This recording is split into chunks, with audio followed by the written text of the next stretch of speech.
I found Captain Morrison's truck in my driveway at 2300 hours, 11 p.m. for civilians. The lights in my house were on, warm, yellow, the kind of glow that says home. But Derek Morrison's Ford F-150 was parked where I park, where I've parked for 8 years as battalion commander at Fort Liberty. I'd been in the field for 72 hours, field training exercise. My uniform was still dusty with North Carolina red clay. I was exhausted in that bone-deep way that comes from running tactical scenarios with 850 soldiers who depend on you to bring them home alive from the next deployment. But I wasn't too tired to notice the coin. My battalion command coin was sitting right there on Morrison's dashboard. Bronze. Heavy. The kind of weight that means something. I could see it through the windshield catching the porch light.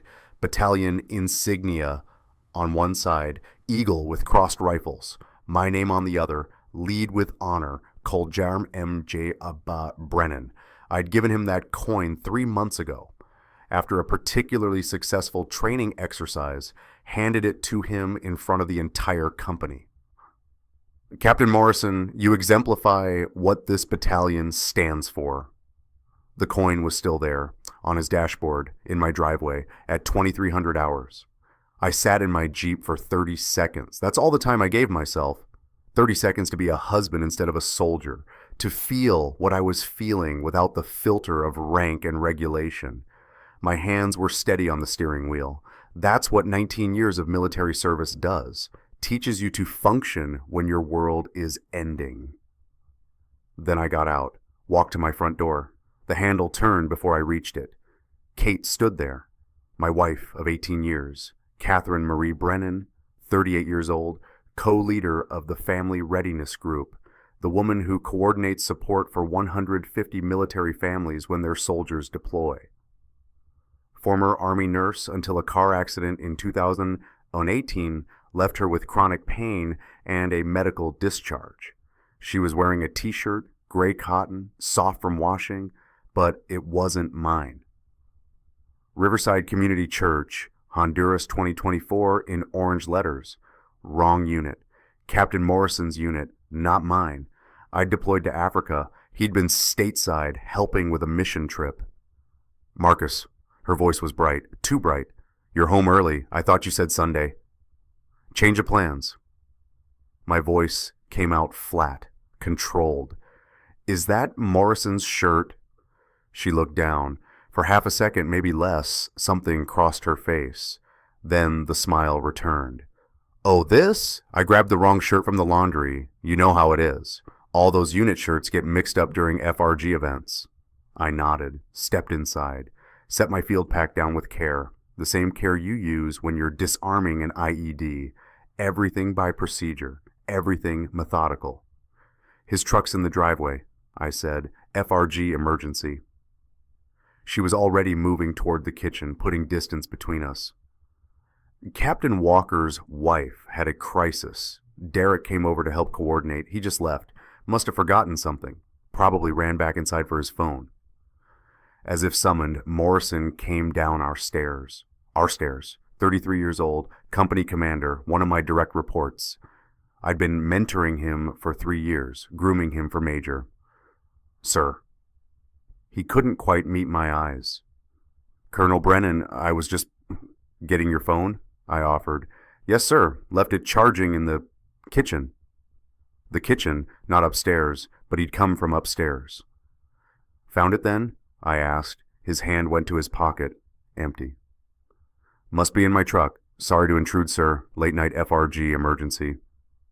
So my wife said. We stood there, the three of us, in the foyer of military housing that the government provides to battalion commanders. 2,000 square feet of rank and responsibility. Morrison left. His boots, size 11, I'd later learn, made the floorboards creak. The door closed. His truck started, pulled away. Kate turned to me. Welcome home. I was going to make your favorite dinner tomorrow. Pot roast, the way you like it. I'm not hungry, I said. Long few days. Of course. You must be exhausted. Why don't you shower? I'll make up the bed with clean sheets. I went upstairs, past Sophia's room, our daughter, 17 years old, senior at Terry Sanford High School. Off-base school, but she'd chosen it for the JROTC program. Committed to West Point, class of 2026, following the family tradition. Third-generation Brennan to serve. Her room was empty. Study group. She texted me earlier. In our bedroom, I stood in the doorway. The bed was made. Fresh sheets, like Kate promised. But there was an indentation on the right side, my side, where someone had been sitting or lying down. I showered. Let the water run hot enough to hurt. Watched North Carolina clay circle the drain along with whatever remained of the last 72 hours. When you're in the field, you think about home, about your wife, about getting back to something solid and real and true. I thought about Kate, about 18 years of marriage, about how she'd survived 4 of my combat tours, Iraq twice, Afghanistan twice, how she'd held our family together through 9-month deployments when Sophia was little, how she'd smiled and waved at every departure, how she'd organized care packages for the entire battalion, how she'd been everything a military spouse is supposed to be, how she'd been wearing Derek Morrison's t-shirt. I got dressed, came downstairs. Kate was in the kitchen cleaning, always cleaning, her hands in soapy water, scrubbing a pan that looked already clean. Marcus? Her voice was careful. Are you okay? Tired. You're never just tired. You're exhausted, you're frustrated, but you're never just tired. I looked at her, really looked. 18 years. We'd been together since I was 23. West Point graduation, June 2006. She'd been a nursing student at Duke. We'd met at a bar. I was young and stupid and in love. She was beautiful and ambitious, and she'd chosen me. Did you know, I said, that I keep my command coins in a shadow box in my office? Each one has meaning, the ones I give to soldiers who've earned them. I can tell you who I gave each coin to, when, why. She went very still. Her hands stopped moving in the soapy water. I gave Derek Morrison one 3 months ago, I continued. I remember because it was the same week Sophia got her West Point acceptance. I was feeling grateful, proud. I told Morrison he exemplified what the battalion stands for: honor, integrity, loyalty. Kate turned off the water, dried her hands with slow, deliberate movements. It was on his dashboard, I said, in our driveway, at 2300 hours. Marcus, I'm going to bed. We can talk in the morning. But I didn't sleep. I lay there in fresh sheets with an indentation on my side of the bed that wasn't mine, and I thought about that command coin, about how I'd pressed it into Morrison's hand, how I'd meant every word. You exemplify what this battalion stands for. The next evening, Kate wanted to go out, date night. She'd made reservations at that Italian place in Fayetteville, the one with white tablecloths and candles and prices that make you think twice, even on a colonel's salary. To celebrate you being home, she said. Sophia was at a friend's house, study group for real this time, SAT prep. She'd hugged me that morning before school. Glad you're back, Dad. House is weird when you're gone. Weird how? I'd asked. Just, quiet, lonely, you know. I didn't know, not then. At the restaurant, Kate ordered wine. Good wine. The kind she saves for special occasions. She was wearing a dress I'd never seen before. Navy blue, form-fitting. Her hair was done. Makeup carefully applied. You look beautiful, I said, because it was true. Thank you. She reached across the table, took my hand. I've missed you. I was only gone 3 days. I know, but still, the house feels empty without you. The waiter brought bread, olive oil with herbs. Kate dipped a piece, ate slowly, watching me. I have news, she said. Something in my chest tightened. Military training. Recognize the moment before contact. The second before everything changes. Good news, she added quickly. Really good news. I waited. Marcus, I'm pregnant. The restaurant noise, silverware, conversation, laughter seemed to compress into a single point. I could hear my own breathing, count my heartbeats. Pregnant, I repeated. I know. We said we were done after Sophia, but... She was smiling. That smile, radiant. The same smile from 18 years ago. Sometimes life surprises you. I took 3 tests, all positive. I have an ultrasound scheduled for tomorrow, but I wanted to tell you first. I wanted to see your face. She was watching my face, looking for something, joy, surprise, whatever she thought she'd see. How far along? I asked. The home tests don't tell you that, but based on my last period, I think maybe 12 weeks. The ultrasound will confirm. 12 weeks, 3 months. I counted backward. March. I'd been in Africa. Training mission. Support operation for Allied forces. I'd left in February, returned in November. 9 months. 12 weeks? I said. Give or take, you know how irregular I've been since the accident. All those pain medications mess with your cycle. Our entrees arrived. Chicken marsala for her, steak for me, medium rare, the way I always order it. The waiter ground fresh pepper, refilled water glasses, disappeared. Kate cut into her chicken. Say something, Marcus. You're being so quiet. I'm just processing. I know it's not what we planned, but maybe it's exactly what we need. Sophia's leaving for West Point next year. The house will be empty. This gives us something to look forward to. A new chapter. A new chapter, I echoed. She reached across the table again, squeezed my hand. Are you happy? Tell me you're happy. I looked at her hand on mine, the wedding ring I'd given her 18 years ago. White gold, simple. She'd wanted something modest, something that wouldn't get in the way when she was working as a nurse. I'm surprised, I said. That's all. Surprised. Good surprised? Surprised. We ate. I don't remember tasting the food. Kate talked about nursery colors, about whether we'd find out the gender, about how Sophia would react. She'll be thrilled to be a big sister, don't you think? Even though she'll be at West Point. But she can come home for visits, help with the baby. I nodded at appropriate moments, made sounds of agreement. My mind was calculating. 12 weeks, deployment timeline, calendar dates.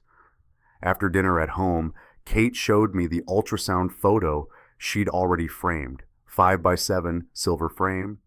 Tiffany. Expensive. The kind of frame you use when something matters.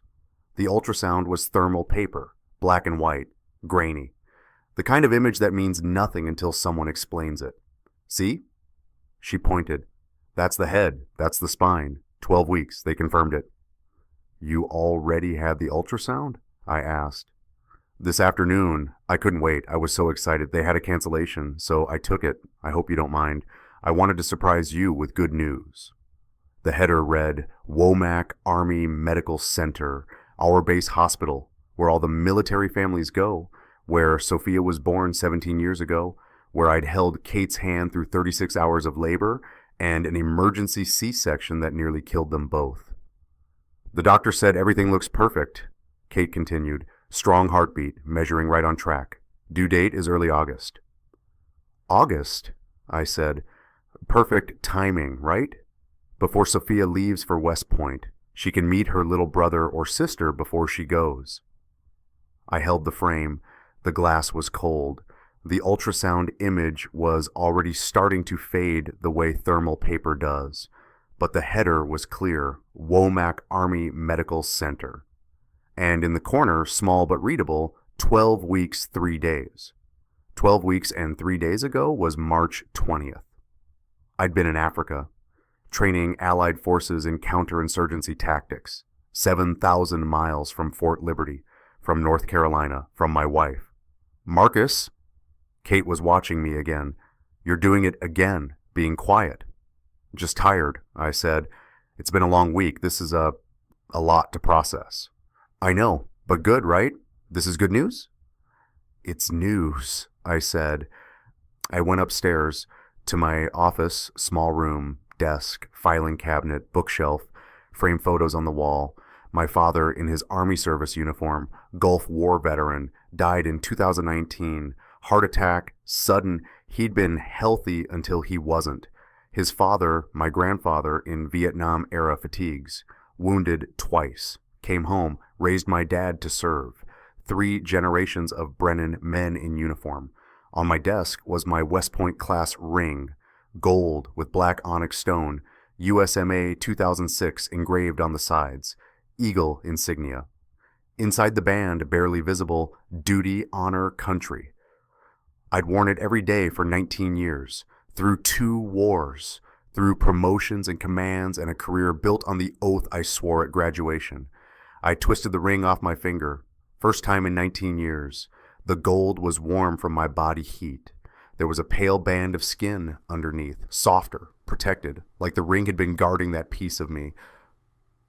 I set it on my desk, next to the framed ultrasound photo Kate had placed there while I was upstairs. 1 truth, 1 lie. My phone buzzed. Text from Sophia. Home in 30. Did mom tell you her news? So crazy, right? Baby Brennan number 2. I typed back, yeah, she told me. See you soon. Then I pulled up my calendar, scrolled back to March, found the date. March 20th, 12 weeks and 3 days before today. I'd been at Camp Lemonnier, Djibouti, Horn of Africa, morning briefing with Allied commanders. I remembered because we'd taken a photo. 15 officers from 6 different nations. I was 3rd from the left, wearing my ACU uniform, desert digital pattern, an American flag patch on my shoulder, 7,000 miles from North Carolina. I opened my drawer, medical file. I keep copies of everything, military habit, documentation matters. I found what I was looking for. Womack Army Medical Center, procedure date, June 2020, vasectomy, performed by Major Stephanie Chen, MD, post-operative follow-up, successful, no complications, sperm count, 0, confirmed, 6 years ago, after Sophia was born, after Kate's difficult delivery, after doctors told us another pregnancy could be dangerous, after we'd agreed 1 child was enough, 1 perfect daughter was more than we'd hoped for. I'd gone through with the procedure, standard, routine, 20 minutes, local anesthetic, drove myself home. Kate had been grateful. Now we don't have to worry, she'd said. Now we can just be us. I sat at my desk. The ring sat next to the ultrasound photo, both catching the desk lamp light, gold and silver, truth and lie. Downstairs, I heard the front door open. Sophia's voice, Mom, I'm home. Kate's voice, bright. Kitchen, sweetie. Wait until you hear about today. I heard Sophia's footsteps, her voice excited. You got the ultrasound. Can I see? Of course. Look how perfect. 12 weeks, due in August, right before you leave for West Point. This is so crazy. I mean, I'm going to be 17 years older than my sibling. That's like, I could be the parent. They laughed. Mother and daughter, happy, planning, excited. I looked at the ring on my desk, picked it up. The weight was familiar, comfortable. I'd worn it through everything, every deployment, every promotion, every hard decision. It had been there when I took my oath at West Point, when I married Kate, when Sophia was born, when I held dying soldiers in Fallujah, when I commanded men in Kandahar, when I stood in front of my battalion and promised them I would lead with honor. Duty, honor, country. The words inside the band. The words I'd built my life around. I twisted the ring back onto my finger, felt it settle into the groove it had worn over 19 years. Then I twisted it off again, set it down, picked it up, put it on, took it off. My hands were shaking. For the first time in 19 years, my hands were shaking. If you've ever discovered a truth that shattered everything you believed about someone you loved, just type truth in the comments. You're not alone in that moment. I'll see your word. The next morning, I was at battalion headquarters by 0530, 5:30 a.m., before sunrise, before most soldiers report for morning physical training. I needed to think. And I think best in my office, surrounded by order, regulations, clear chains of command, my computer booted up, standard Army login, two-factor authentication. I pulled up building access logs, not because I was looking for anything specific, because I needed to understand, needed data, evidence. I'm a battalion commander. I deal in facts, not feelings. Fort Liberty uses badge access for all buildings. Electronic key cards, every entry is logged, time-stamped, recorded. It's for security, for accountability, for knowing who's where in case of emergency. I pulled up my own access history, routine audit, the kind of thing commanders do for operational security review. My badge entries appeared, chronological, battalion headquarters, exchange, commissary, medical center, normal patterns for someone who lives and works on base. Then I pulled up my wife's badge history. Catherine M. Brennan, dependent ID, active, building access privileges, exchange, commissary, medical facilities, FRG office. I scrolled through her entries, looking for patterns, for anomalies, for anything that didn't fit, and there it was. During my 9-month deployment to Africa, February through November, Kate's badge had accessed the battalion headquarters 43 times. 43.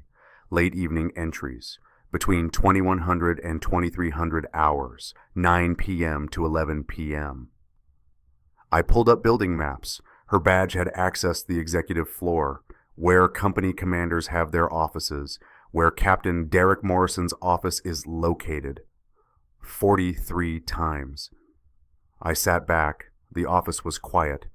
Just the hum of the computer, the buzz of fluorescent lights, the building settling 43 times. She told me she was handling FRG business, supporting families, coordinating care packages, being the colonel's wife, doing what military spouses do when their soldiers deploy. And she had been. The FRG logs showed dozens of events, meetings, support sessions. She'd organized 150 families through my deployment. She'd been exemplary, perfect. And she'd accessed battalion headquarters 43 times after dark, when most soldiers were home, when the building was empty except for late working officers. I pulled up Captain Morrison's badge access during the same time frame. 43 matching entries, same dates, same time windows, within minutes of each other. I printed the logs. The paper came out warm from the printer, 3 pages, highlighted the matching entries in yellow, stacked them neatly, put them in a folder. Evidence. Sir? The voice came from my doorway. Command Sergeant Major William Torres. Bill. 48 years old, 26 years enlisted, my right hand, the man who knows everything that happens in this battalion before I do. Bill, you're here early. Could say the same, sir. 0530 on a Saturday. He stepped inside, closed the door. Permission to speak freely? Always. He sat down across from my desk. Didn't ask permission. We'd been working together for 3 years. He'd earned the right to sit without asking. I need to tell you something, he said, and I'm telling you as a friend, not as your CSM. Though I've documented everything as CSM because regulations require it. My stomach dropped, that feeling again, the second before contact. I've been watching Captain Morrison for about 4 months, Bill continued. Nothing concrete, just a feeling, the way soldiers get when something's off. You know what I mean? I knew. During your deployment, he was at headquarters late, a lot.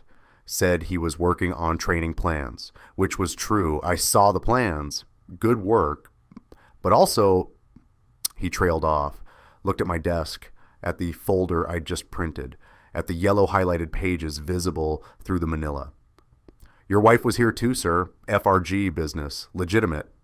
But the timing, the pattern, it bothered me.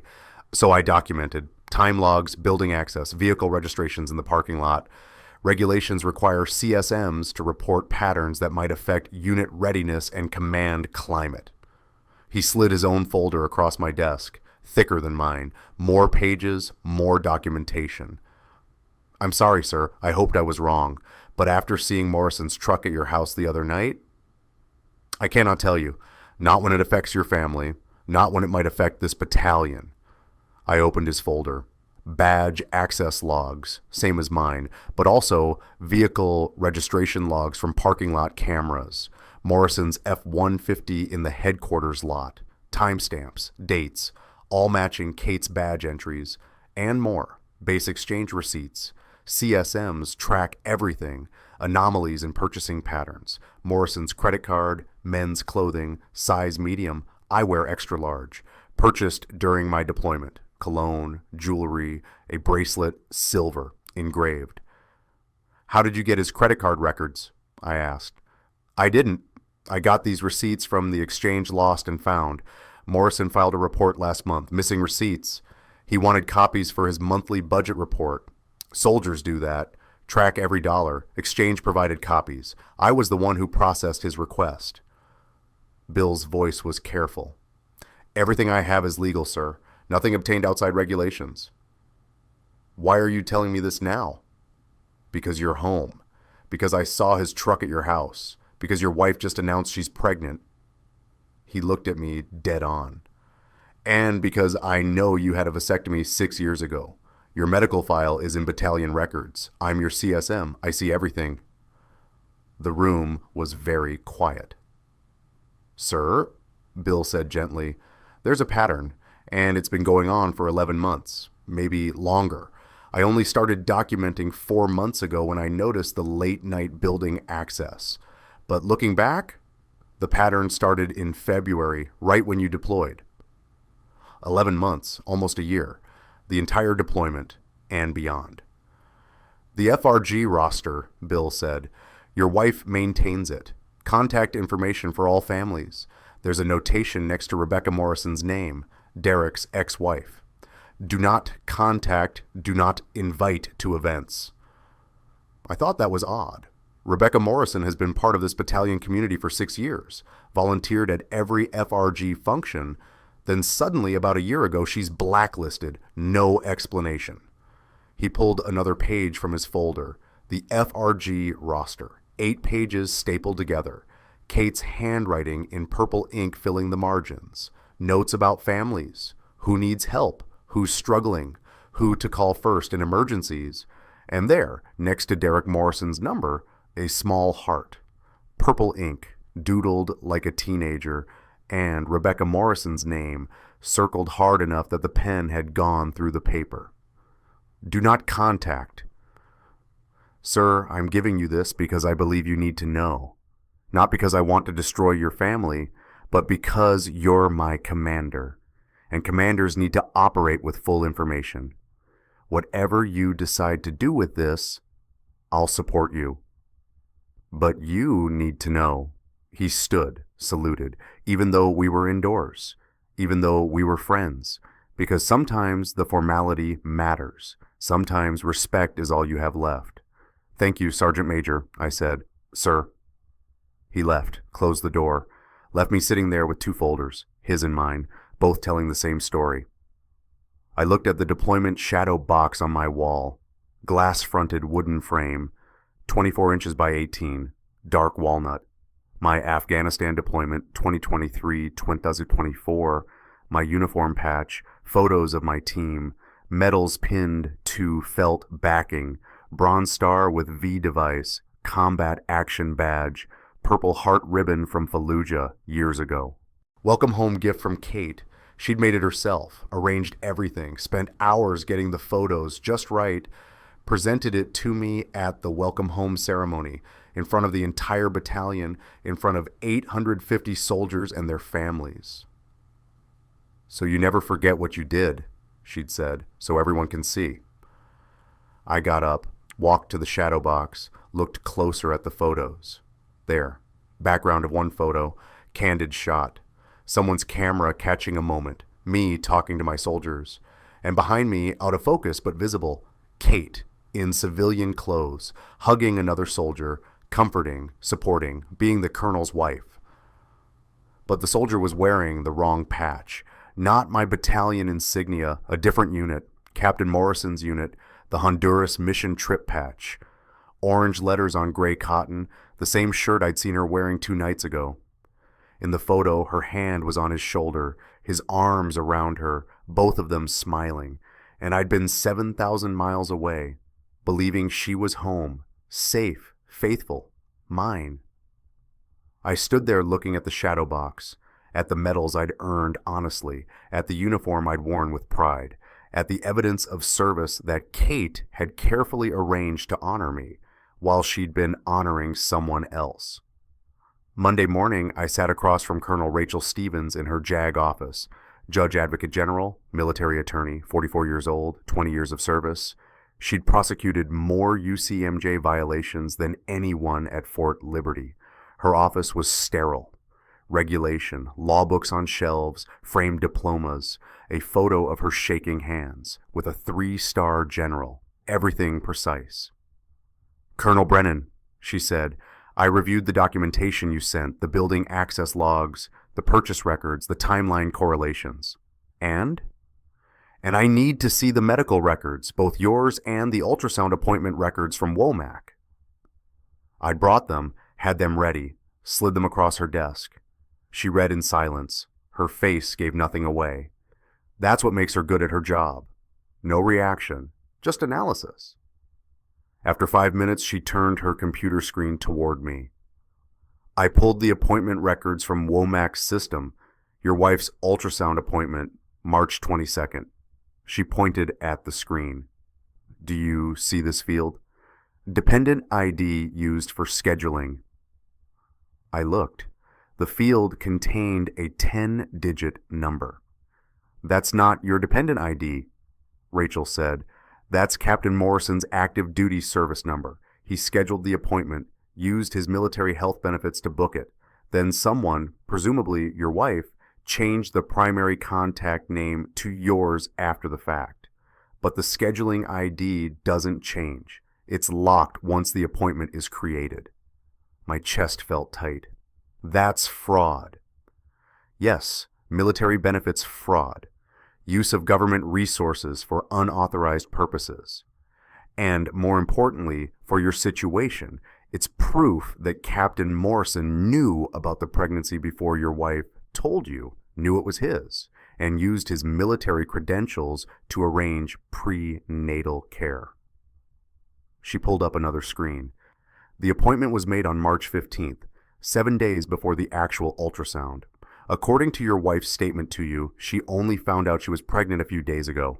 Took home tests. But this appointment was scheduled 3 weeks ago.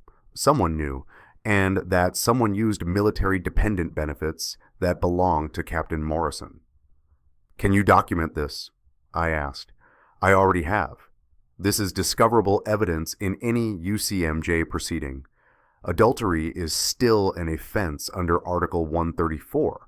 Fraternization between an officer and the spouse of a superior officer falls under Article 133, conduct unbecoming an officer.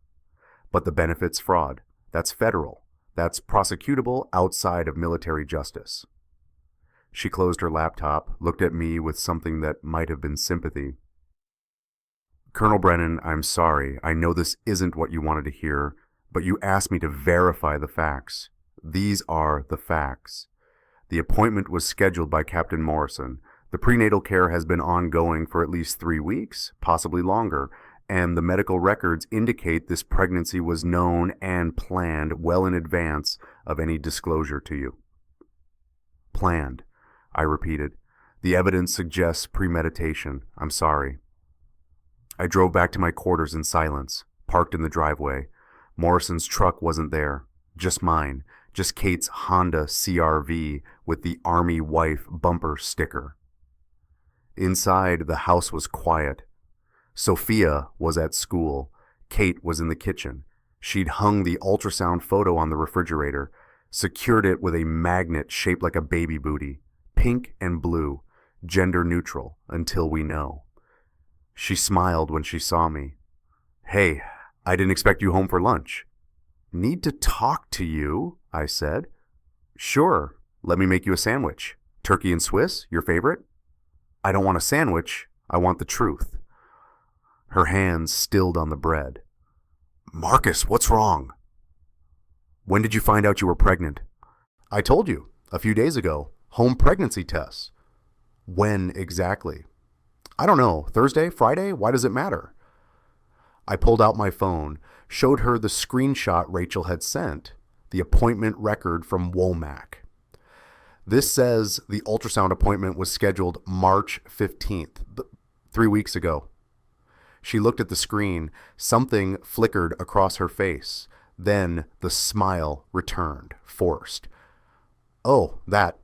I made the appointment after the home tests. I wanted to get in as soon as possible. Sometimes it takes weeks to get appointments. This field, I pointed, dependent ID used for scheduling. That's not my service number. It must be a mistake. The system probably autofilled. Kate. My voice came out harder than I intended. That's Derek Morrison's service number. He scheduled your appointment. Used his military dependent benefits, federal crime. Do you understand? Not a mistake, not an autofill error. Deliberate use of his credentials to book your prenatal care. She set the bread down slowly, carefully. Marcus, how long? How long what? How long have you been sleeping with Captain Morrison? The kitchen clock ticked. The refrigerator hummed. Outside, someone was mowing their lawn. The sound of Saturday suburbia on a military base. I don't know what you think you know, she said finally. But you're wrong. Derek is FRG. We work together. Sometimes wires get crossed. Sometimes... 11 months. I pulled out Bill's folder, set it on the kitchen counter. Your badge accessed battalion headquarters 43 times during my deployment. Always late evening. Always matching Captain Morrison's access times. Vehicle cameras show his truck in the parking lot, same times, every single instance. I kept going. Couldn't stop. The evidence spilling out like water from a broken dam. Rebecca Morrison, his ex-wife, you blacklisted her from FRG events. Wrote, do not contact on the roster. In purple ink, your handwriting. Next to Derek's phone number, you drew a heart, like you're 16 years old. Marcus, you're not thinking clearly. I had a vasectomy 6 years ago. You know this. You were there. You drove me home. You said, now we don't have to worry. But somehow you're 12 weeks pregnant, which means conception happened in March when I was in Africa, 7,000 miles away. She stepped back, hit the counter, nowhere left to go. So I'll ask again, how long? You don't understand, she whispered. Make me understand. You're never here. Her voice rose, sharp, defensive. 4 combat tours, multiple deployments, 9 months in Africa. You're gone more than you're home. And when you are home, you're not really here.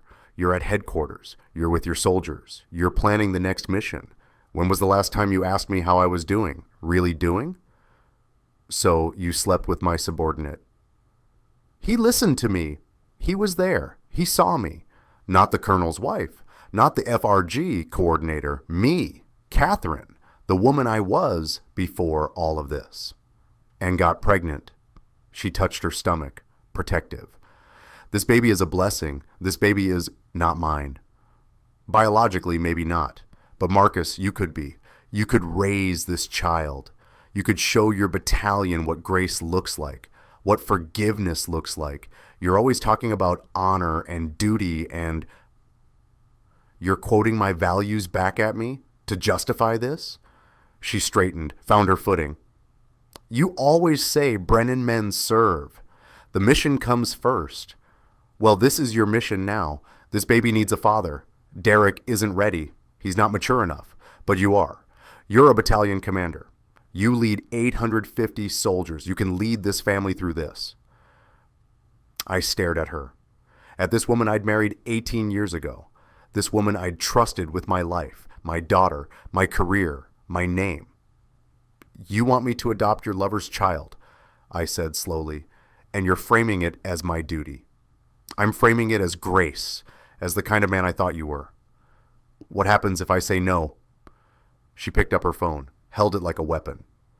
Then I tell them the truth. I tell the battalion. I tell the command. I tell them about your anger issues, your controlling behavior, how you monitor my every move, how you pull up my badge access logs, how you interrogate me in my own kitchen. Domestic violence, Marcus, coercive control. The Army takes that seriously. CID investigates. You lose your command, lose your security clearance, lose everything. You'd lie. Would I? Or would I be telling my truth about a marriage to a man who values his soldiers more than his wife? She smiled, that smile. Cold now. You always said Brennan men serve. The mission comes first. Prove it. Adopt this baby. Show your battalion what you're made of. Or lose everything you've built. She set her phone down, adjusted her shirt. I noticed for the first time she was wearing a maternity uniform top. ACU digital camouflage.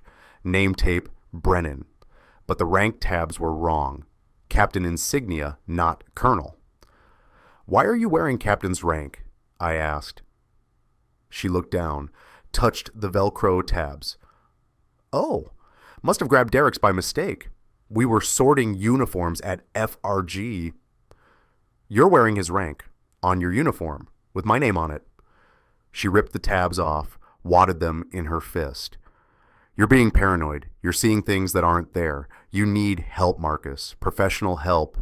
Maybe deployment stress, maybe PTSD, but you're not thinking rationally. I picked up Bill's folder, my folder, all the evidence, walked to the door. Where are you going? She called after me. To think rationally. Marcus, we're not done talking. But we were. I was done talking. Done listening to her twist everything. Done watching her perform. The mission comes first. She'd said it. Used my father's words, my grandfather's words. 3 generations of Brennan men who served, who put duty above comfort, above convenience. She'd weaponized it. I found Captain Derek Morrison at battalion headquarters. His office, door open. He was at his computer, working, looking exactly like what he was supposed to be, a company commander doing his job. I knocked once, stepped inside, closed the door. He stood immediately. Sir, Colonel Brennan. Sit down, Captain. He sat. I stayed standing. Rank dynamics, commander and subordinate, the way it's supposed to be. I know about the affair, I said, all the color drained from his face. I know about the pregnancy. I know about the building access logs, the appointment at Womack, the receipts from the exchange. I know about the 11 months during my deployment. I know everything. He opened his mouth, closed it, opened it again. No words came out. What I want to know, I continued, is why. Why my wife? Why my family? Why betray a man who mentored you, who groomed you for major, who gave you a battalion command coin for honor? Sir, his voice cracked. Sir, I never meant... Never meant what? To sleep with your battalion commander's wife? To get her pregnant? To schedule her prenatal appointments using your military benefits? Which part did you not mean? He dropped his eyes. Couldn't hold my gaze. She pursued me, sir. I know that sounds like I'm making excuses, but it's true. During your deployment, she was at headquarters all the time, FRG business, legitimate. But she'd stop by my office, bring coffee, ask about my day. She said you didn't understand her anymore. Said you were married to the Army, not to her. So you comforted her. Sir, did you comfort her in your office? In your truck? In my house? He flinched. All 3, I said. Got it. I picked up the battalion command coin from his desk. My coin.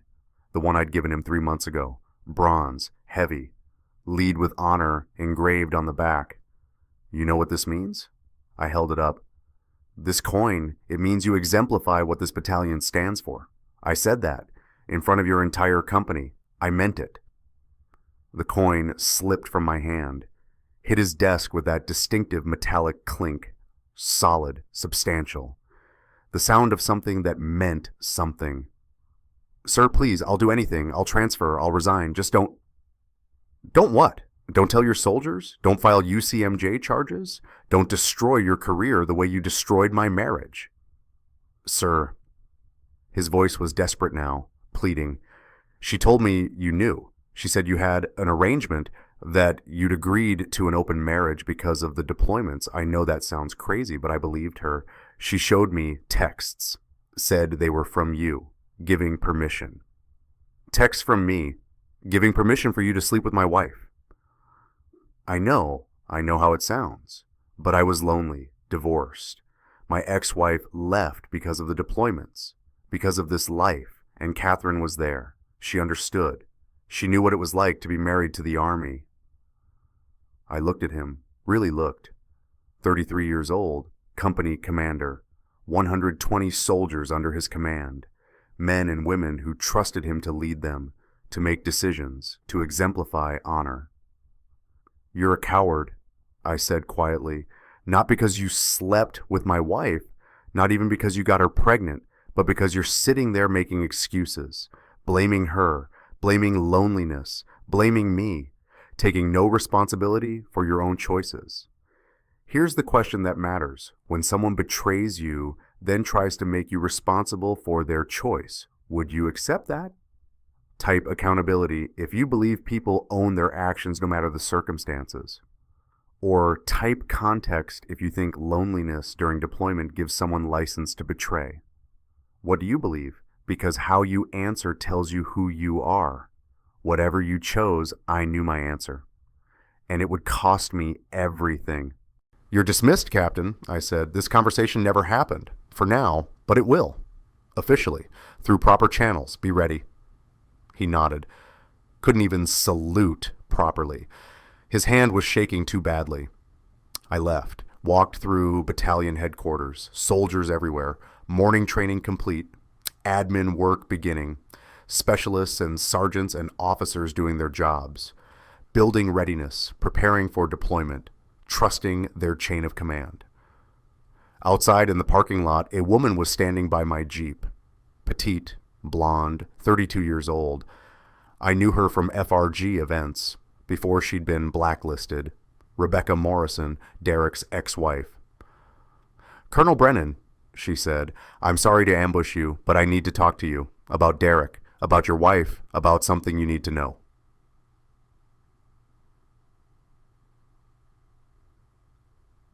We went to a coffee shop off base, neutral ground. Rebecca brought a friend, another military spouse, witness for her safety. Smart. She ordered herbal tea, wrapped both hands around the cup like she needed the warmth. I don't know where to start, she said. Start anywhere. Derek and I divorced 18 months ago. Final decree came through 14 months ago. We've been married 6 years. He's a good father to our son. Pays child support on time, shows up for visits. But as a husband, she trailed off. What happened? Deployment. He was in Poland, support mission, 10 months. I was home with our son, 4 years old at the time, managing everything alone, like all military spouses do. I understood. That's the job. That's what we sign up for. She sipped her tea, stared into the cup. But then I found out another wife, Captain Stevens' wife, Melissa. Derek was having an affair. Started 3 months into the deployment. Continued for 7 months. When he came home, he didn't even try to hide it. Said I didn't understand him. Said Melissa understood the stress, the loneliness, the pressure. I'm sorry, I said. The worst part? Everyone knew. The battalion knew. The FRG knew. But no one told me. Military culture. Don't interfere. Handle it privately.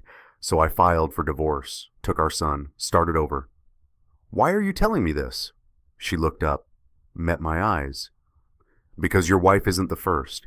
Derek has a pattern. He targets military spouses during deployments, specifically spouses of superior officers. Melissa's husband was a captain, same rank as Derek. But your wife is the battalion commander's wife. That's ambitious. That's calculated. You think he's using her? I think he's using the situation for advancement, for protection, for, I don't know, power, access. I don't understand his psychology, but I know his pattern, and I can prove it. She pulled out her phone, showed me screenshots, text messages between Derek and Melissa, dates matching his Poland deployment, explicit messages, plans to meet, discussions about her husband's deployment schedule. I kept everything, Rebecca said, for the divorce, for custody, but also because I knew. I knew Derek would do this again. And when he did, I wanted proof, wanted someone to believe me, to see the pattern. She showed me more. Credit card statements from Derek's account during the Poland deployment, jewelry purchases, restaurant charges, hotel rooms, all while he was supposedly living on base, all matching dates with Melissa's verified locations. The dating in our divorce paperwork shows Derek's pattern of infidelity, multiple instances, multiple women, all military spouses, all during deployments, either his or their husbands. The pattern is clear. The evidence is documented. Why didn't you report it? File a complaint through JAG? I did, informally. Spoke to the battalion commander at the time, Colonel Henderson. He said it was a personal matter between spouses, not a military issue unless it affected unit readiness. Told me to handle it in divorce court. So I did. She finished her tea, set the cup down with steady hands. Colonel Brennan, your wife isn't a victim here. She made choices, but she was also targeted. Derek knows how to find lonely military spouses, knows what to say, how to make them feel seen. It's predatory, and it's calculated, and someone needs to stop him before he does it again. Why now? Why wait until my situation? Because you're a battalion commander. You have authority. Colonel Henderson wouldn't listen to me. I was just a divorced spouse. But you're his direct superior. You can file charges, you can document the pattern, you can make it matter. She pulled a folder from her bag, thick, organized. Everything I have, divorce records, text screenshots, credit card statements, witness statements from Melissa and 2 other women Derek was involved with, dates, locations, evidence. 2 other women? At least 2 that I know of. During our marriage, both military spouses, both during his deployments or their husband's deployments. Derek has a type and a method. I took the folder, felt the weight of it, evidence, documentation, a pattern of predatory behavior spanning years. I'm sorry this happened to you, Rebecca said quietly. No one deserves betrayal, but especially not from someone you trusted, someone you mentored. Derek is good at playing the victim. Good at making excuses. Don't let him. Hold him accountable. She stood. Her friend stood with her. I hope you find what you need in there. And I hope your daughter is okay. Sophia, right? I remember her from FRG events. Smart girl. Strong. She'll be okay. You raised her well. They left. I sat alone in the coffee shop with Rebecca's folder and my own folders and the weight of 11 months of evidence. Derek hadn't just betrayed me. He'd done this before, multiple times, a pattern of targeting vulnerable military spouses, using their loneliness, their isolation, their need to be seen, and everyone had looked away, classified it as personal, not military business until now. It was 0200 when I sat alone in my office at battalion headquarters, 2 a.m. The building was empty, just me and the hum of fluorescent lights and 3 folders full of evidence on my desk. I'd been sitting here for hours, reading, rereading, trying to make sense of what couldn't make sense. My West Point ring sat on the desk. I'd taken it off when I sat down, couldn't think with it on. 19 years of wearing it daily. 19 years of that weight on my finger reminding me who I was, what I stood for. Duty honor country, on my wall the deployment shadow box, my father's photo beside it, Army service uniform, class of 1984, Gulf War veteran, died 5 years ago. Never got to see me make battalion commander. Never got to see Sophia commit to West Point. But I could hear his voice, the things he'd taught me, the lessons passed down from his father, from my grandfather who'd survived Vietnam. Brennan men serve, Dad always said. We don't quit. We don't run. We stay. My grandfather had said the same thing after Vietnam, after being wounded twice, after watching friends die in rice paddies 7,000 miles from home.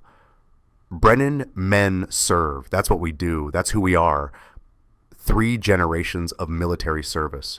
3 generations of men who'd worn the uniform, who'd taken the oath, who'd built their lives on duty and honor and country. And here I sat, faced with the biggest betrayal of my life, wondering what serving meant when the person you'd sworn to love was the one who'd broken faith. I picked up the ring. Heavy gold, black onyx stone, USMA 2006 engraved on the sides. Eagle insignia. I turned it over. Looked at the inscription inside that only I could see. Duty, honor, country. What was my duty here? To my marriage? To my daughter? To my battalion? To the oath I'd sworn at West Point 19 years ago? What was honor when your wife demanded you adopt her lover's child and framed it as grace? What did country mean when you'd spent 19 years serving it and the cost was a wife who'd betrayed you with your subordinate? I stared at my father's photo, whispered to it like I was 12 years old again, like the night he sat me down and told me about duty, about service, about what it meant to be a Brennan man. Did I fail you, Dad? Is telling the truth the same as quitting? Is divorce breaking the oath to serve? The photo didn't answer. Just my father in his uniform, looking strong, looking certain, looking like he knew exactly who he was and what he stood for. I built my entire life on being the anti-dad. Not my father. My father was a good man, a faithful man, a man who served with honor. I built my life on being the anti-his dad. My grandfather's father, the man who'd left, who'd walked away when things got hard, who'd abandoned his family when my grandfather was 12. That's what shaped our family. That's what made us Brennan men. We stay, we don't quit, we don't leave. My grandfather survived Vietnam because he didn't quit when it got hard. My father survived Gulf War because he didn't quit when his friends died. I survived Iraq and Afghanistan because I didn't quit when I wanted to. Brennan men serve. We don't quit. But what if staying meant living a lie? What if serving meant enabling betrayal? What if not quitting meant losing yourself? The ring sat cold on the desk, next to my father's photo, next to evidence of 11 months of systematic deception, next to proof that my wife had weaponized the very values I'd built my life on. I twisted the ring back onto my finger, felt it settle into its familiar groove. Then I twisted it off again, set it down, picked it up, put it on, took it off. My hands were shaking. I was a battalion commander. I led 850 soldiers. I'd been to war 4 times. I'd made decisions under fire. I'd carried wounded men under enemy bullets. I'd written letters to mothers and wives and children telling them their soldier wasn't coming home. But I couldn't decide what to do with this ring. Couldn't decide if taking it off meant quitting or if keeping it on meant losing what it stood for. The office was quiet, so quiet I could hear my own breathing, count my own heartbeats. Outside, Fort Liberty slept, 52,000 soldiers and families, all depending on their commanders to lead with honor, to exemplify the values, to show them what right looks like. And here I sat, the battalion commander who couldn't even command his own household. I looked at the evidence folders, at Bill's documentation, at Rachel's legal analysis, at Rebecca's proof of Derek's pattern. I looked at my father's photo. I looked at the ring, and I realized I'd been asking the wrong question. The question wasn't whether telling the truth was the same as quitting. The question was whether staying in a lie honored the oath I'd sworn. Whether raising another man's child under false pretenses showed my battalion what integrity looked like, whether protecting my reputation at the cost of my soul served anyone, country, family, or self. I picked up the ring one more time, read the inscription inside. Duty, honor, country. Duty to whom? Honor for what? Country at what cost? My father's photo looked back at me, silent, steady. The man who'd taught me to serve. But he never taught me this, never taught me what to do when service looked like staying in a lie, when honor demanded you break the very tradition that defined you, when country asked you to sacrifice not your life, but your integrity. I don't know what you want me to do, I whispered to the photo. I don't know if telling the truth makes me a man who stays or a man who quits. I don't know if I'm honoring you or destroying what you built. The ring sat on the desk. The photo looked on, and I sat in silence with no answers, just questions, just doubt, just the weight of 19 years of service pressing down on a choice I didn't know how to make. Outside my window, the first hint of dawn touched the North Carolina sky. Sunday morning, the battalion would wake soon. PT formation at 0600, normal routine, order restored. But nothing was normal, nothing was ordered.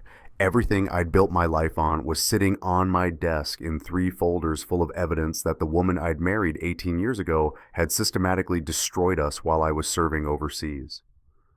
The ring caught the dawn light, gold and black, duty, honor, country. I still didn't know what that meant anymore, but I knew I couldn't sit in this office forever, couldn't hide in silence, couldn't wait for answers that weren't coming. I had 850 soldiers who'd report for duty in 4 hours. I had a daughter who believed in me. I had an oath I'd sworn 19 years ago that meant something, had to mean something, or what was it all for? I slipped the ring into my pocket, not on my finger, not on the desk, just carried, the weight of it against my leg, a reminder that I still had it, still carried it, still could choose what it meant. Then I stood up, turned off the office light, walked out into the dawn, ready or not, answered or not, because Brennan men serve, and maybe serving meant finding out what that actually meant. Monday afternoon, I was back in Colonel Rachel Stevens' office, this time with all 3 folders, Bill's documentation, Rebecca's evidence, my own findings. I want to file charges, I said. UCMJ, adultery under Article 134, fraternization under Article 133, conduct unbecoming an officer, and the federal fraud, using military benefits for unauthorized dependent care. Rachel opened her laptop, started typing. The evidence is substantial. Building access logs, medical appointment fraud, credit card documentation, witness testimony from the ex-wife, pattern of behavior across multiple incidents. She paused. Colonel Brennan, you understand this will be public, battalion level at minimum, possibly base-wide. The nature of the charges requires command notification. I understand. And your wife? She'll be affected. Not legally. She's a civilian dependent. But the FRG position, base housing, the social consequences. I'm filing for divorce simultaneously. She can contest. She can make her claims about domestic violence and coercive control. CID can investigate. I welcome it. Let them pull every record, every communication, every witness. I have nothing to hide. Rachel nodded, made notes. I'll need your statement, detailed timeline, every incident you're aware of, every piece of evidence. This needs to be airtight. We worked for 3 hours. Statement, documentation, chain of custody for evidence, every regulation followed, every procedure documented. When we finished, Rachel looked at me across her desk. This will be hard on you, on Sophia, on the battalion. Are you certain? I'm certain that lying would be harder. I'm certain that staying silent would destroy what little integrity I have left. I'm certain that 850 soldiers deserve a commander who tells the truth even when it costs him everything. Then we file tomorrow. I'll notify the chain of command. Colonel Henderson will need to be informed. He's garrison commander. The charges against Captain Morrison will be processed through proper channels. He'll likely be offered non-judicial punishment under Article 15. If he accepts, he'll face reduction in rank, forfeiture of pay, and likely a bar to continued service. If he refuses and demands court-martial, he'll accept, I said. He's a coward. He'll take the Article 15 to avoid public trial. Probably, but the medical fraud is federal. That may be prosecuted separately, outside my jurisdiction. I stood to leave. Rachel stood with me. Colonel Brennan, for what it's worth, you're doing the right thing. Not the easy thing, but the right thing. Tell me that when I'm standing in front of my battalion explaining why their commander's marriage failed. Even then, she said, especially then. I stopped at the base exchange on my way home. Needed coffee, needed normalcy, needed to pretend for 5 minutes that my life wasn't exploding. I was in the coffee aisle when I heard my name. Colonel Brennan, I turned, young woman, late 20s, civilian clothes, blonde hair pulled back, nervous eyes. Yes? I'm Megan Walsh. I'm dating Derek Morrison. My stomach dropped. Of course there was more. We need to talk, she said. Is there somewhere private? We sat in my Jeep in the parking lot. She clutched her purse like a lifeline. I didn't know, she said immediately. About your wife, about the pregnancy, about any of it. Derek told me you knew, that you'd approved, that you and your wife had an arrangement because of deployments. He told you I approved of him sleeping with my wife. He said you were friends, that you understood, that military marriages were different. I know how it sounds. I know I should have questioned it, but I trusted him, and I was... She stopped, opened her purse, pulled out her phone. I'm pregnant, she said. The parking lot spun. 11 weeks, found out 3 weeks ago I was going to surprise him, but then I heard through a friend who works at Womack, I heard your wife is pregnant too, same time frame, and I put it together. She showed me her phone. Ultrasound photo, dated, 11 weeks, due date, early August, the same due date as Kate's baby. He was with both of us, Megan whispered, at the same time, while telling me he loved me, while telling your wife, I don't know what, while lying to everyone. Her hands shook. He said you'd approved your wife's pregnancy, said you were adopting it as a blessing, that you were showing the battalion what grace looked like. He made it sound noble, sacrificial, like you were this amazing commander who understood human weakness. I approved nothing. I knew nothing until 5 days ago. I know that now. I'm so sorry. I feel like such an idiot. I trusted him. I thought... Her voice broke. I thought he loved me. He talked about marriage, about our future, about raising this baby together, and all along he was doing the same thing with your wife. She wiped her eyes, straightened, found some core of strength. I'm keeping my baby. I don't need Derek. I have family, support. But I wanted you to know what kind of man he is, not just to you, to everyone. He uses people, lies to people, makes them feel special while using them. Thank you for telling me, I said. There's more.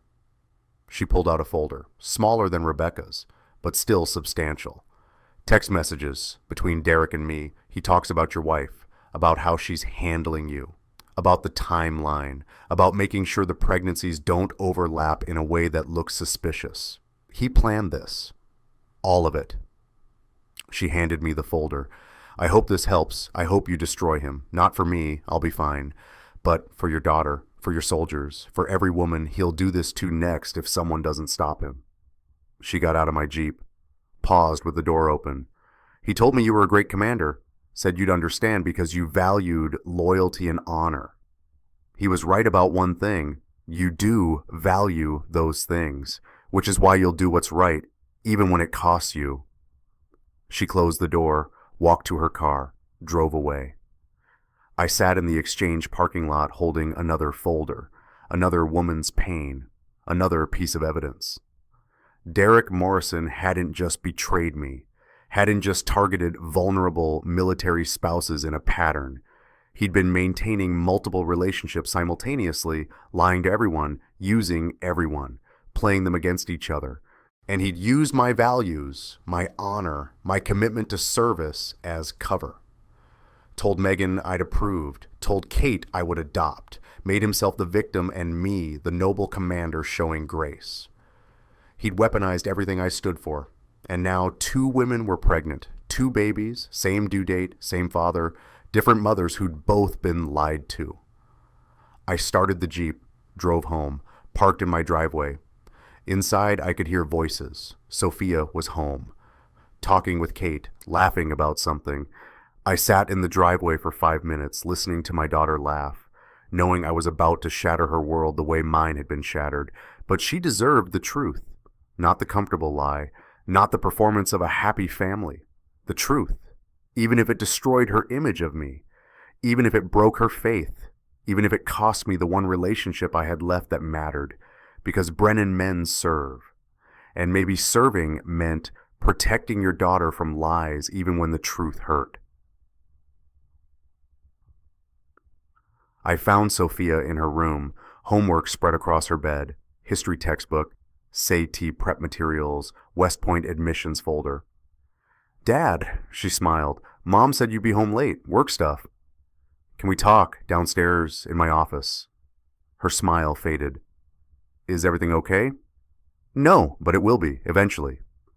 She followed me down, closed the office door, sat in the chair across from my desk. The same chair Bill had sat in, the same chair where I'd interviewed so many soldiers about so many things. I pulled out all 4 folders, set them on the desk between us. "Sophia, I'm going to tell you something, and I'm going to tell you like an adult. Because you're 17, because you're going to West Point, because you deserve the truth, not a sanitized version. You're scaring me. Your mother has been having an affair with Captain Morrison, Derek. It started during my deployment to Africa 11 months ago. She's pregnant. The baby isn't mine. I had a vasectomy 6 years ago. The baby is Derek's." I watched her face, watched comprehension hit, watched her world tilt. "No," she said. "No, that's not. Mom wouldn't." "I have evidence." I opened the first folder, showed her the building access logs. "Your mother's badge, accessing battalion headquarters 43 times during my deployment. Late evening, always matching Derek's access times." Next folder, FRG roster, your mother's handwriting, a heart next to Derek's number, Rebecca Morrison, blacklisted. Next folder, medical records, the ultrasound appointment was scheduled by Derek using his military dependent ID, federal fraud. Next folder, Rebecca Morrison's documentation, Derek has a pattern, multiple military spouses, multiple affairs, all during deployments. Last folder, Megan Walsh, Derek's current girlfriend, also pregnant, 11 weeks, same due date as your mother's baby. He was with both of them simultaneously. So Sophia stared at the folders, at the evidence laid out in careful military precision, at proof that her family was a lie. "I don't understand," she whispered. "I know, neither do I, not completely, but these are the facts. Your mother made choices, Derek made choices, and now we're here." "What happens now?"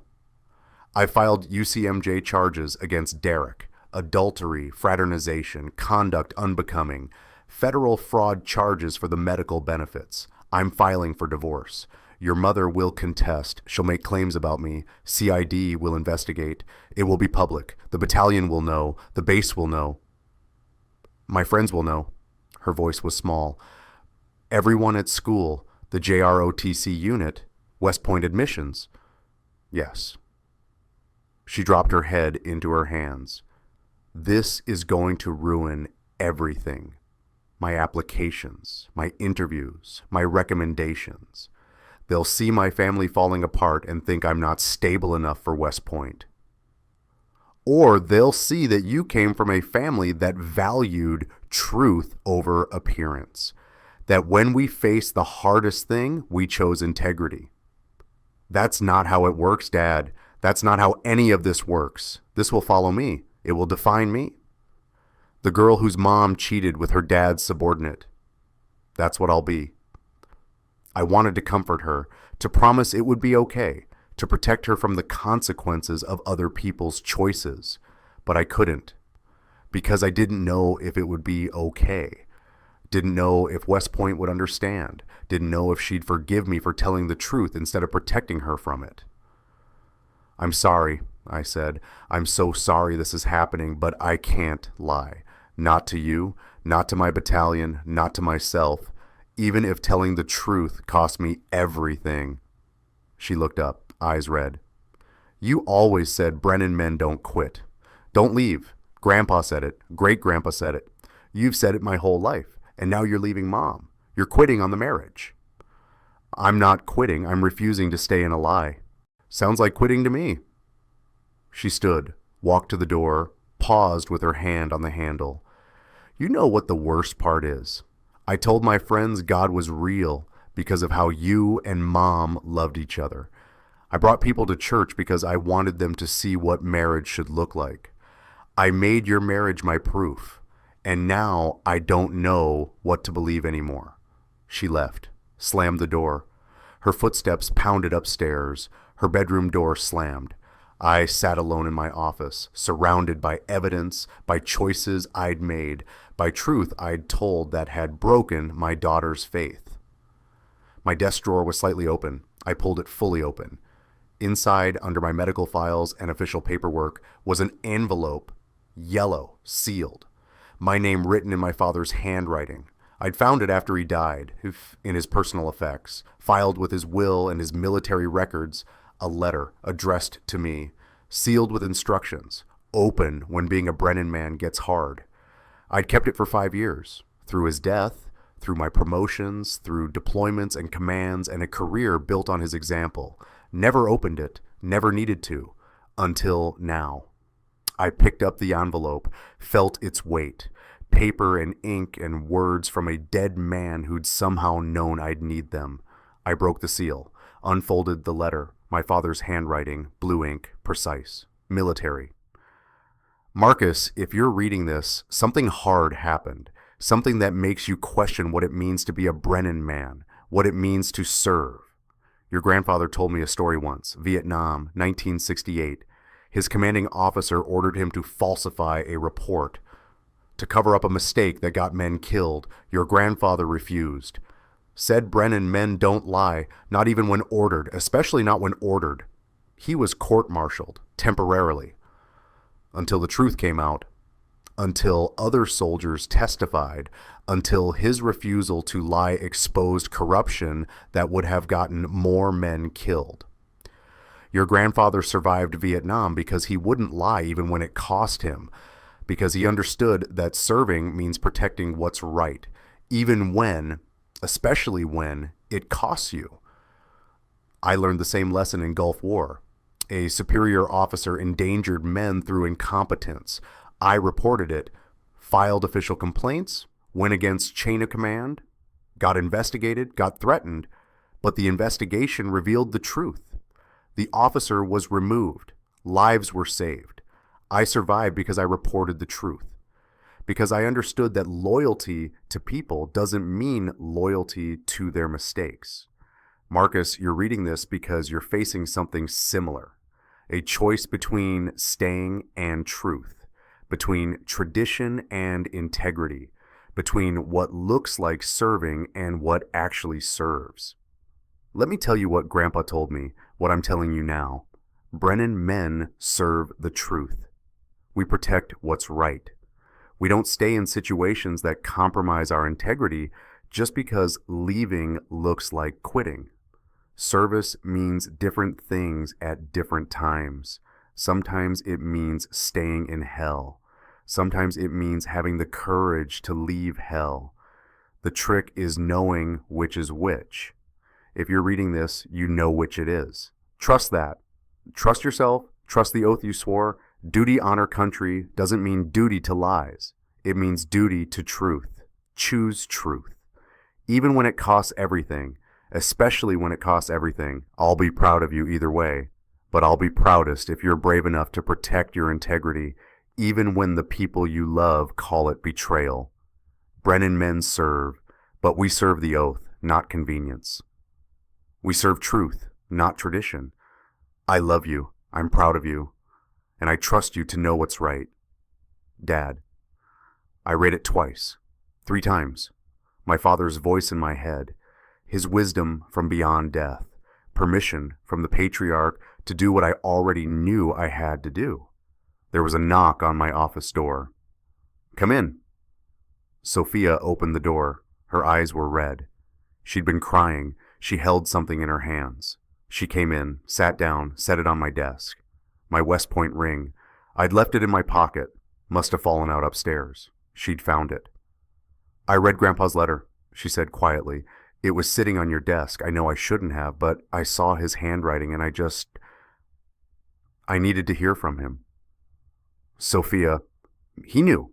Grandpa knew this would happen. Not this exactly, but something like it.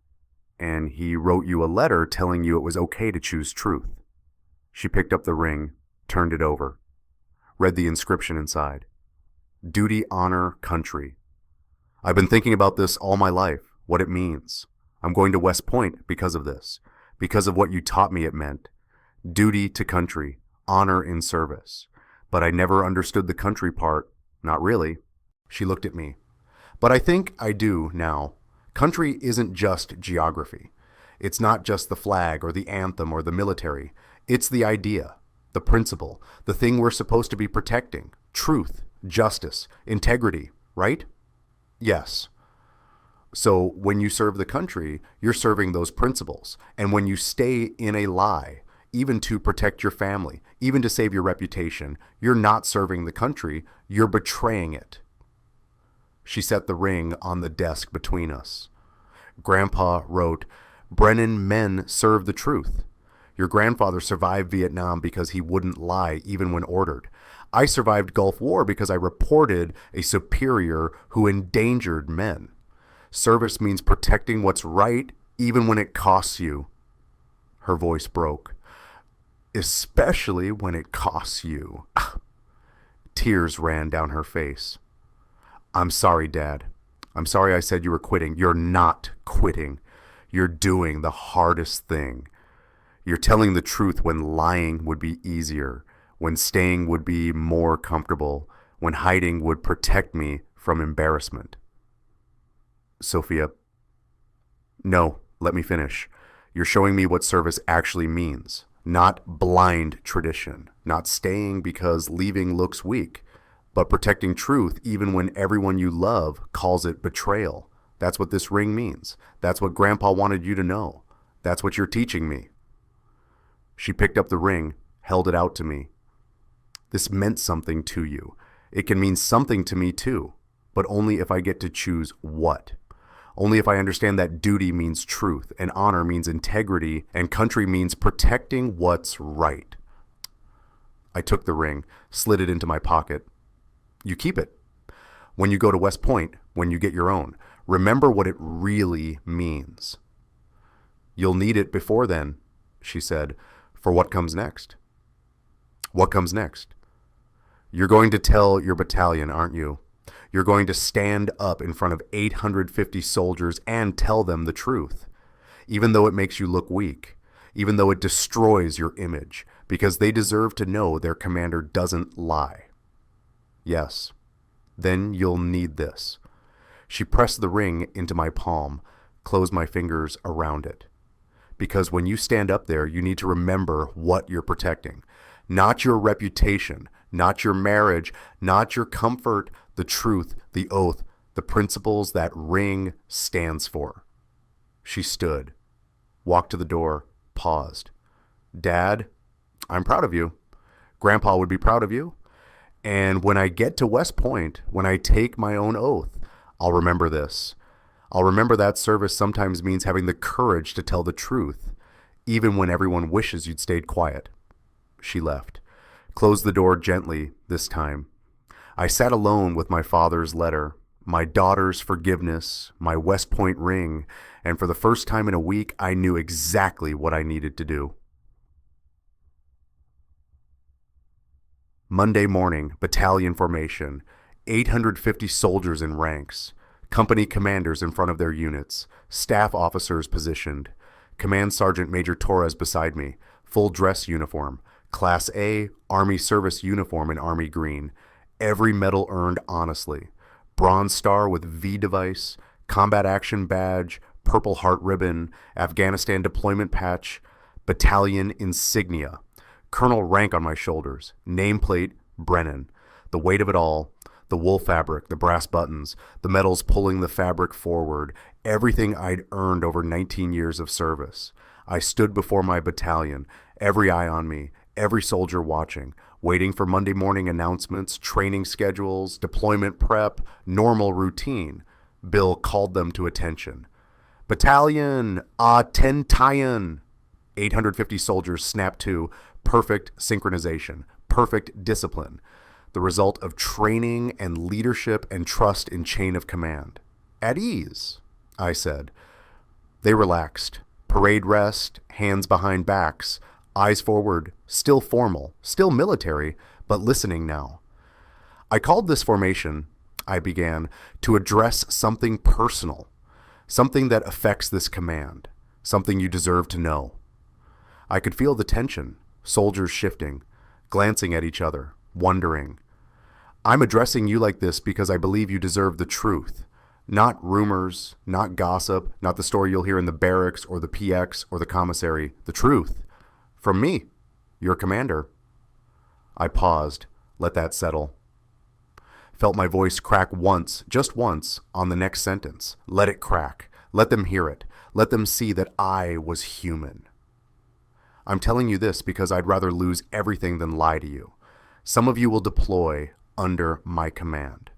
You'll go to places where the enemy wants to kill you, where decisions matter, where trust is the difference between coming home and not coming home. My hands were steady behind my back, military bearing, but I could feel the ring in my pocket, the weight of it, the reminder.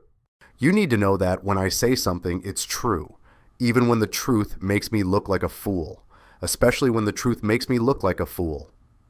I took a breath. My marriage is ending.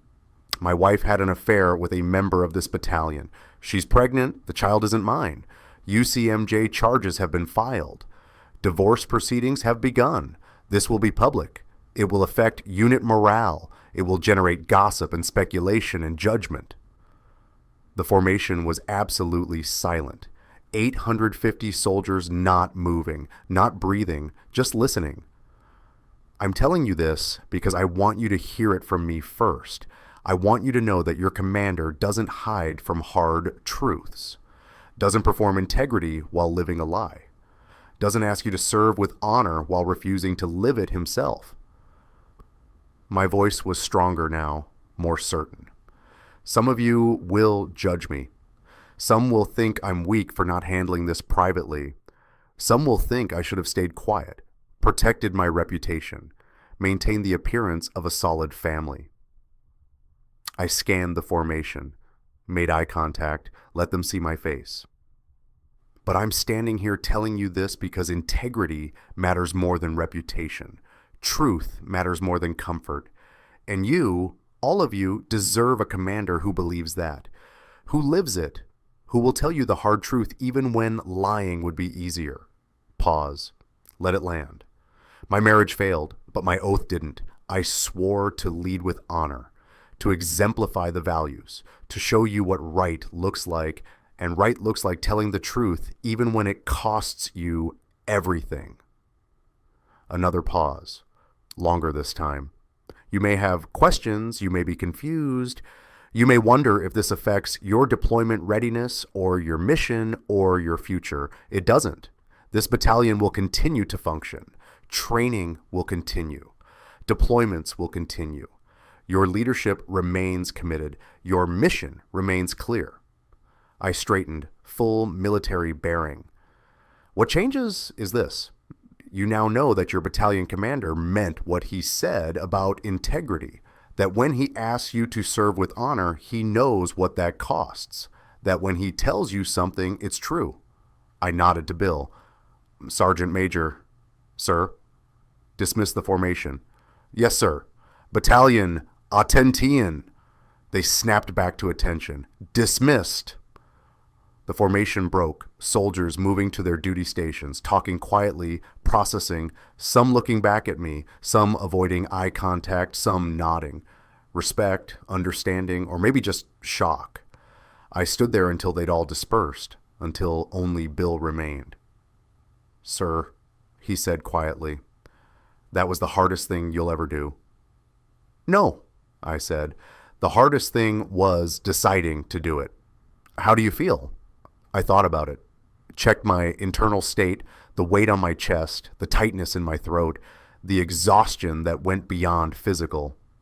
"Lighter," I said finally. "Cleaner, like I can breathe for the first time in a week." "That's integrity, sir. That's what it feels like when you stop carrying lies." He saluted, walked away, left me standing alone on the parade ground where I'd just told 850 soldiers that their commander's marriage had failed, where I'd chosen truth over reputation, integrity over image, honor over comfort, where I'd shown them what the oath actually meant. Duty, honor, country. Not duty to maintain appearances, honor in truth-telling. Country as the principles we protect, even from ourselves. I reached into my pocket, felt the ring, the weight of it, the promise it represented, and I knew I'd done the right thing, even if it cost me everything, especially because it cost me everything. 6 weeks later, change of command ceremony. The parade ground was set up formally, flags, reviewing stand, chairs for 1,500 attendees, soldiers in dress uniform, families in their Sunday best, senior leadership present, 2-star general from division. I stood in full Class A uniform. Every medal, every ribbon, everything I'd earned honestly. Today I would pass command of this battalion to Lieutenant Colonel Sarah Chen. Excellent officer, combat veteran, ready for this responsibility. But first, there was something I needed to do. I'd brought the battalion command coin, the one I'd taken from Derek Morrison's desk, the one that had sat on his dashboard, the one I'd given him for honor he didn't possess. Lieutenant James Hayes stood before me, 26 years old, platoon leader. 2 months ago, he'd filed a report about a senior NCO who'd been harassing junior enlisted, filed it officially, properly, knowing it would make him unpopular, knowing it would cost him. The investigation had confirmed everything. The NCO was removed. The junior enlisted were protected. Hayes had done the right thing at personal cost. "Lieutenant Hayes," I said, loud enough for everyone to hear, "step forward." He did. Sharp, professional, exactly what a platoon leader should be. I held up the coin. This coin means something. It represents the values we serve: honor, integrity, courage to do right even when it's hard. I pressed it into his palm. "You reported misconduct when it was hard, when it would have been easier to look away, to let someone else deal with it, but you didn't. You protected your soldiers. You exemplified what this battalion stands for." I closed his hand around the coin. "This means something again. Carry it with pride. You've earned it." "Thank you, sir." He saluted. I returned it. He stepped back into formation. The ceremony continued. Speeches, the passing of the colors, Lieutenant Colonel Chen assuming command, the ritual transfer of responsibility. When it ended, people approached, shaking hands, offering congratulations and condolences in equal measure, some mentioning the battalion formation speech, some carefully not mentioning it, all processing in their own ways. Sophia stood with my sister Patricia, both in civilian clothes. Sophia wore a necklace I hadn't seen before, gold chain, something hanging from it. She caught me looking, smiled, lifted the chain, my West Point ring hanging over her heart, USMA 2006 visible. "You gave it to me," she said, "to remember what it means. I'm wearing it until I get my own." "You'll get your own," I said. "June 2026, I'll be there to see it." "I know you will." Patricia hugged me. "Dad would be proud. You know that, right? Everything you did, everything you chose. He'd be proud." "I hope so." "I know so. I read his letter. The one he left you, Sophia showed me. He knew this would happen. Not exactly, but something like it. And he told you exactly what to do. Choose truth, even when it costs everything. It cost everything. And you gained integrity. You showed your daughter what service really means. You taught your battalion that commanders tell the truth. You protected what matters. She squeezed my shoulder. That's what Brennan men do. We serve the oath, not convenience. The crowd was dispersing, soldiers heading to the reception, families taking photos, life continuing, the battalion functioning under new command, as it should be. Marcus and Sophia redefined what Brennan men serve actually means. Not blind tradition, not staying in lies because leaving feels like quitting, but conscious choice to protect truth. If you've ever had to redefine what family loyalty means after someone betrayed it, if you've chosen truth over comfort, tell me about it in the comments. I read them, and if this story moved you, if you stayed for 63 minutes to see how honor survives betrayal, subscribe. I tell stories about finding integrity in impossible choices, about oaths that mean something. I'll see you in the next one. 1 year later, West Point, New York, June 2026. Reception day, our day, the day new cadets report for their first day at the United States Military Academy. Sophia stood with her platoon. Gray t-shirt, black shorts, standard issue, her civilian clothes already gone, her long hair cut short, regulation. She looked different, smaller somehow, vulnerable but strong, determined. I stood with other parents in the designated viewing area, watching our children become cadets, watching them take their first steps into military service. Patricia was with me. She'd flown in from her base. Wouldn't miss this for anything. She looks good, Patricia said. She looks terrified. Same thing.